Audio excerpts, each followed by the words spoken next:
And welcome to another episode of Experts Speak. I am Michael DeLon. Today I'm talking with Austin Davis. Austin, brother, thank you for being my guest today. Hey, thank you for having me. Pleasure.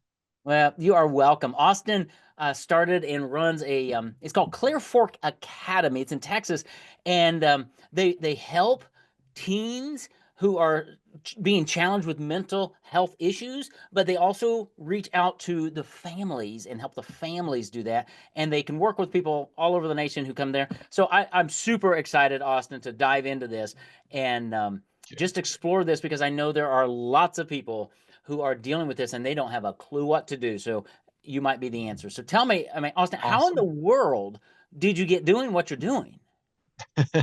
So that kind of the real short story is I started my life kind of career as a youth pastor. Okay. So did undergrad and seminary. And I'm sitting there with kids who have, caught the house on fire, gotten pregnant, run away, got beat up, parents divorced, and we're not exegeting Romans, right? Right. And I'm just sitting next to this kid, crying with them, asking them open-ended questions, and a lot of the electives that I had were counseling oriented. And so I was like, man, I love doing this. And so I went and got a master's in counseling. And so that just kind of snowballed into working in psych hospitals and public mental health. And then I got into the inpatient residential treatment world, working with adults. And as I'm doing group and I'm doing things with them, they're 30, 40, 50-year old chronological age, but they're all talking about their 13, 14, 15-year-old self. And so Yeah. kind of this epiphany, can I smash this youth pastor calling with this clinical work that I've been doing together?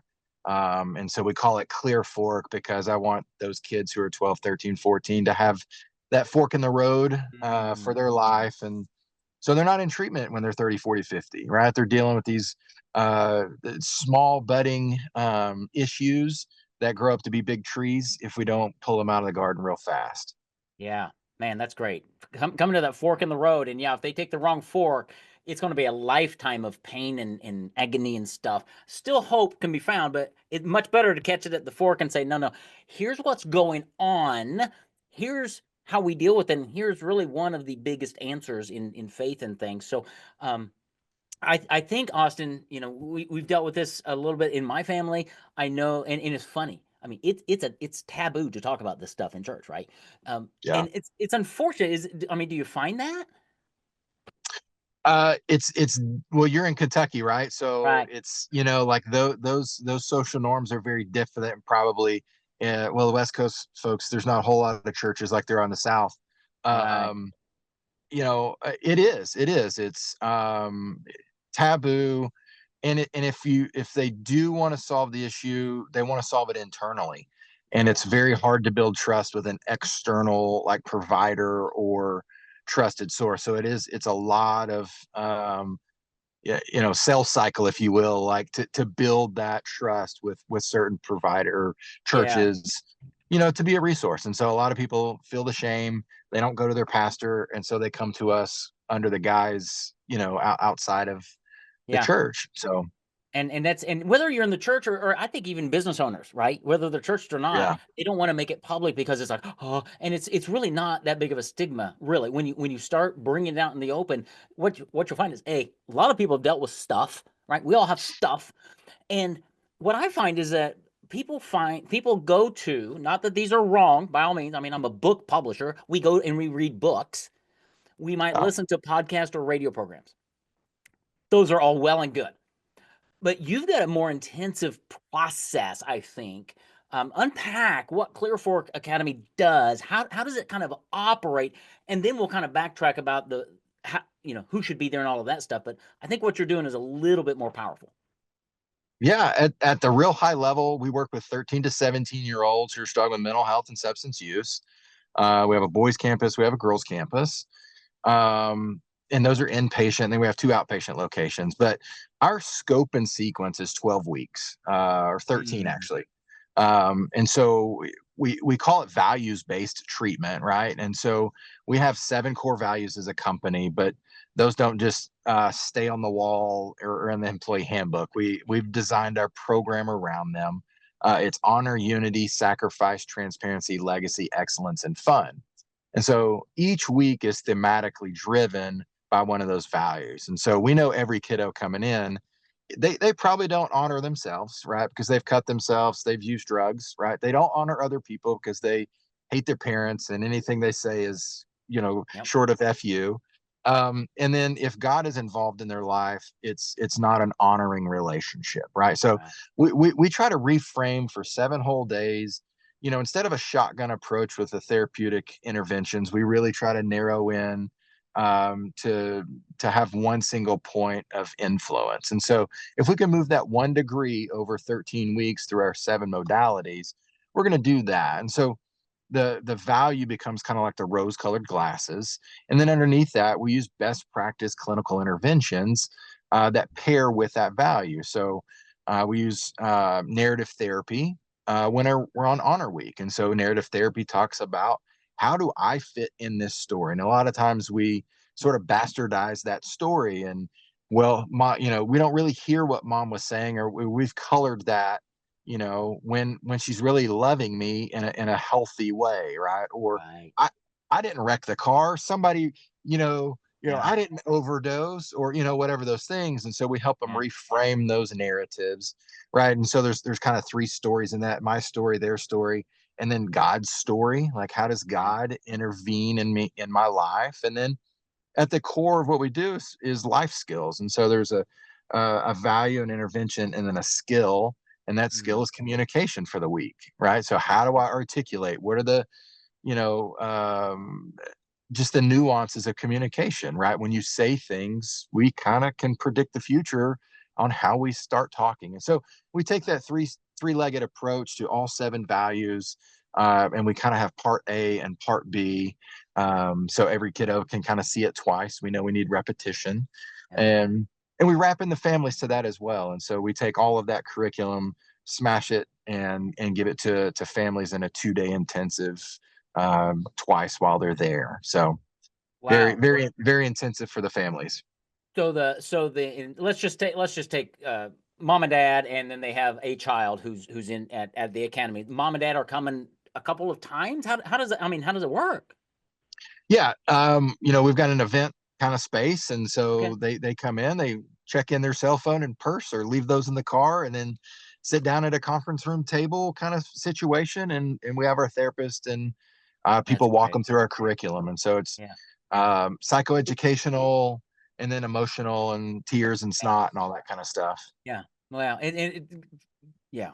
So good because what we've learned is that working with a teenager who's dealing with trauma, mental illness issues, whatever, the parent is about the last person they want to go and have counsel from many times we found.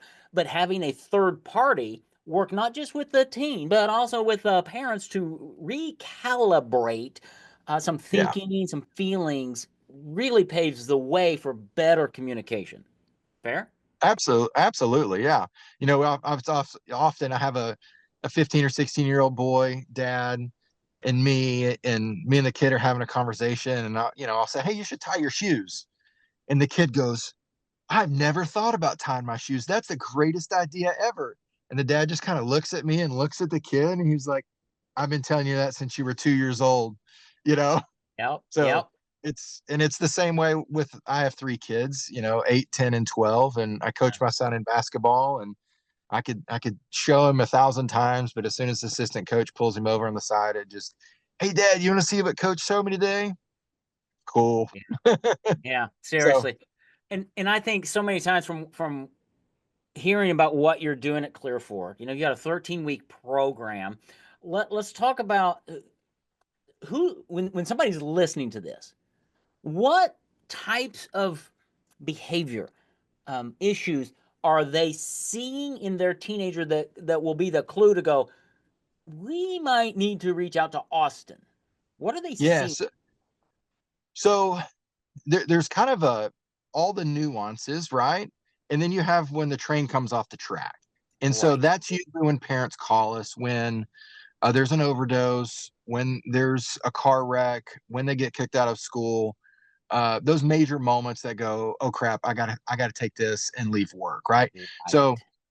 the leading up to that are very nuanced, right? Because you have to know what's difference between like just being a weird teenager and actually having a maladaptive pattern of behavior.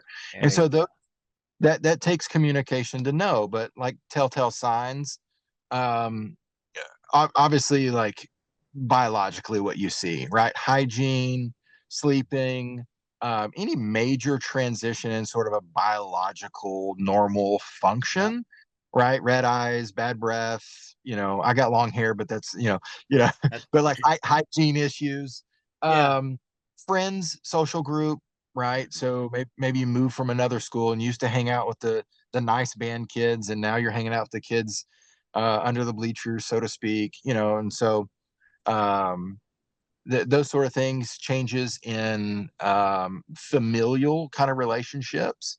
Hmm. I used to hang out at the dinner table, but now I'm not. I'm hiding in my room. I'm so anxious. I pace at night.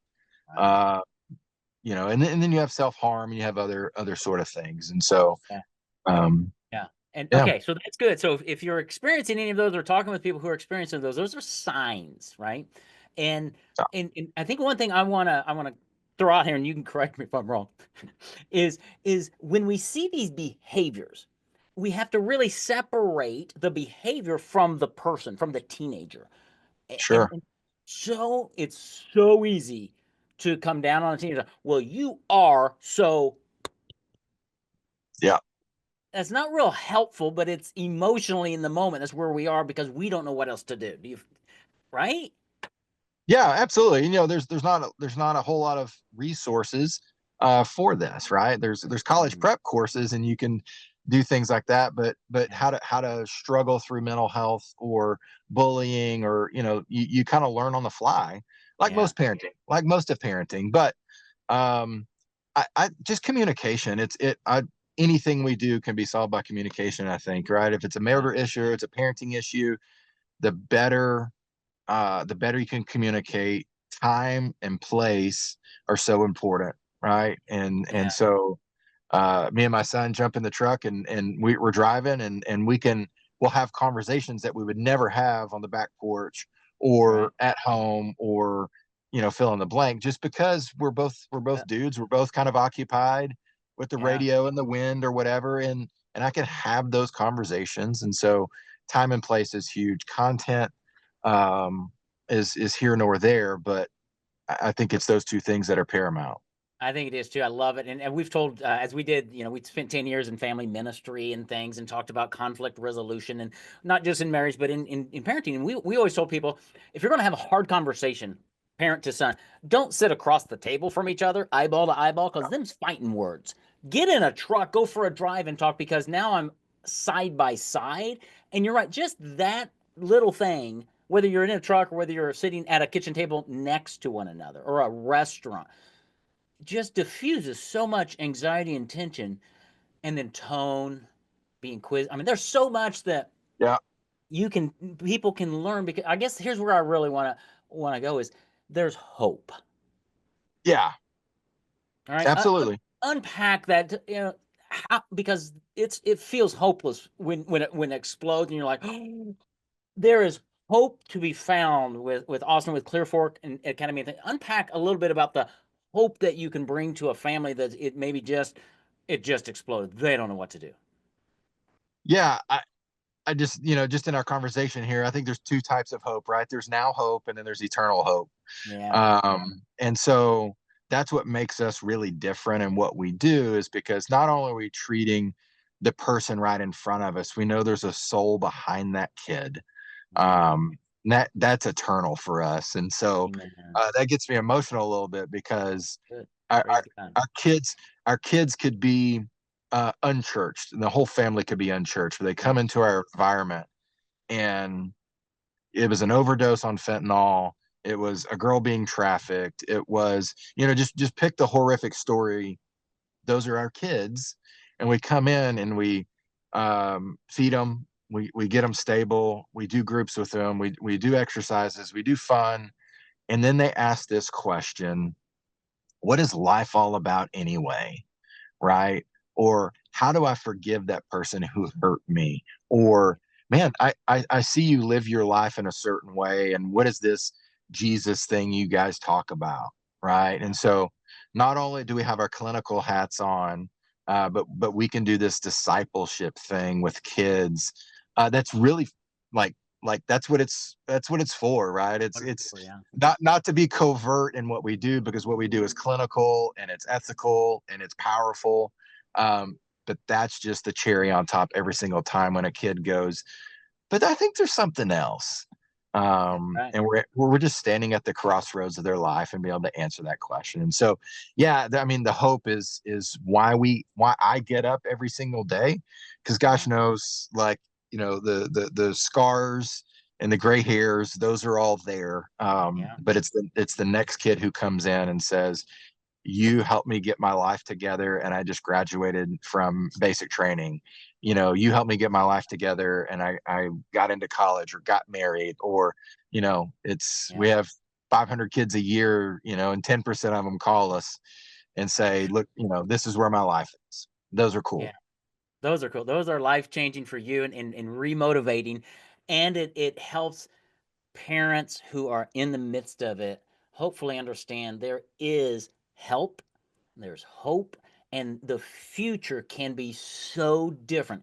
Not an easy road, right? This is not a red carpet ride, but there are hard conversations that need to be had at the right time, and there's hope because you guys bring so much to. I love what you do because you bring the mental health counseling aspect with the scriptures, and you put those two together, and you know how to mitigate that, because so many times it seems to be an either or. Right. Right. And Yeah. And in my world, I describe it, we're as clinical as hospital and relational as a youth camp. And, I love it. we try to smash those two things together. Yeah, I think that's great because there's that's where the real hope is found because it really is relation. They've got to understand there's somebody they can trust. They've got to understand what in the world is going on, and that's the clinical aspect many times. But then they have to understand, oh, there's hope. Who am I?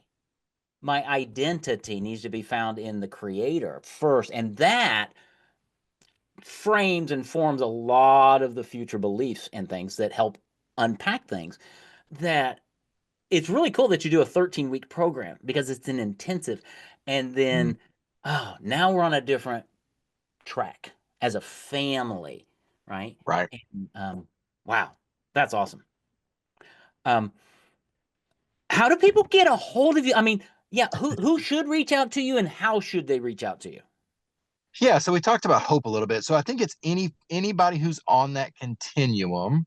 Mm-hmm. You see the first sign, or they smoked weed maybe once, right?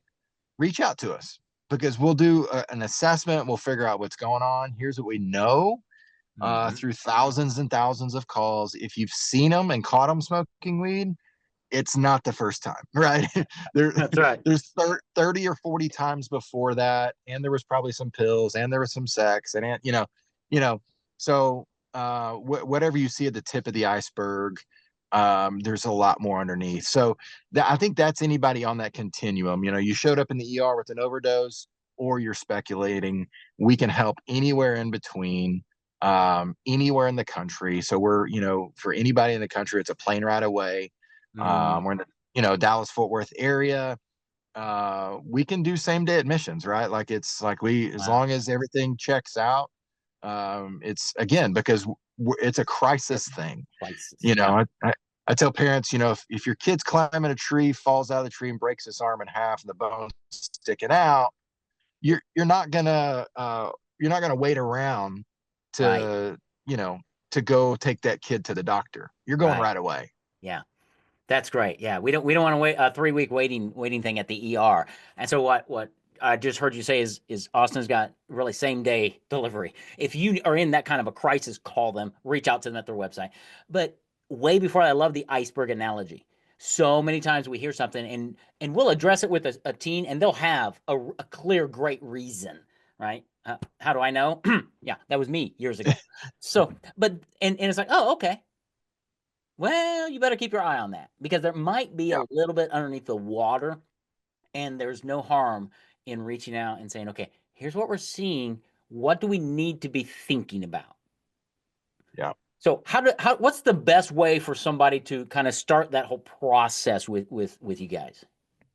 Yeah, clearforkacademy.com. All the information is there. There's a phone number in the top right hand corner that goes to our admissions counselors. So assessments, you know, we take insurance, and so that we'll do all of that kind of stuff as fast as the family wants to go. So Wow. yeah, Love it. Thank you for such a clear domain name too. Clearforkacademy.com. I'm going to have that in the show notes.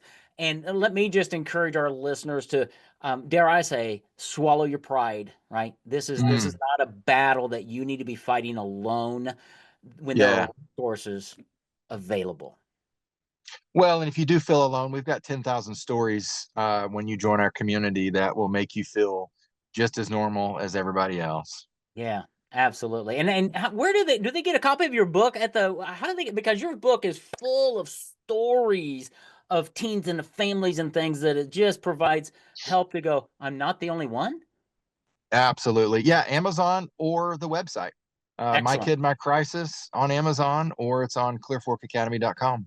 Excellent. Excellent. Well, go get a yeah, request that book and read it because you're not alone. And Yes. if your child is dealing with some mental health issues of any nature, now's the time to act. And we want to get them to that fork in the road so they can make a clear decision for their future. And Austin and his team at Clear Fork Academy can definitely be a resource. So, Austin, man, thank you for Absolutely. being my guest. That was great. But thanks for doing what you do and investing your life for the benefit of families, of teens, of the kingdom. Way to go, man. Way to go. Thank you. Thank you. Thank you. Thank you.